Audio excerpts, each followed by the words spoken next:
Raj Tarun hits and flops. Number 1 ఉయ్యాల Jampala 2013లో release అయ్యి hit గా నిలిచింది. నెంబర్ 2 సినిమా చూపిస్తామా 2015లో రిలీజ్ అయ్యి హిట్ గా నిలిచింది. నెంబర్ 3 కుమారి 21F 2015లో రిలీజ్ అయింది, హిట్ గా నిలిచింది. నెంబర్ 4 సీతమ్మ అందాలు రామయ్య చిత్రాలు 2016లో డిజాస్టర్ గా నిలిచింది. నెంబర్ 5 ఈడో రకం ఆడో రకం 2016లో హిట్ గా నిలిచింది. నెంబర్ 6 మజ్ను 2016లో హిట్ గా నిలిచింది. నెంబర్ 7 నాన్న నేను నా బాయ్ ఫ్రెండ్ 2016లో యావరేజ్ గా నిలిచింది. నెంబర్ 8 కిట్టు ఉన్నాడు జాగ్రత్త 2017లో హిట్ గా నిలిచింది.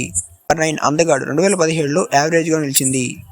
నెంబర్ 10 బ్యాలన్ తమిళ్ ఫిలిం 2017లో బిలో యావరేజ్ గా నిలిచింది. నెంబర్ 11 రంగుల రాట్నం 2018లో ఫ్లాప్ గా నిలిచింది.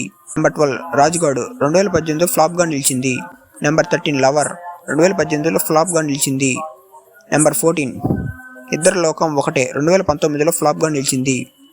నెంబర్ 15 ఒరే బుజ్జిగా 2020లో యావరేజ్ గా నిలిచింది. నెంబర్ 16 పవర్ ప్లే 2021లో యావరేజ్ గా నిలిచింది. నెంబర్ 17 అనుభవించు రాజా 2021లో యావరేజ్ గా నిలిచింది. నెంబర్ 18 స్టాండప్ రాహుల్ 2022లో ఫ్లాప్ గా నిలిచింది. నెంబర్ 19 నా సామిరంగా 2024లో యావరేజ్ గా నిలిచింది.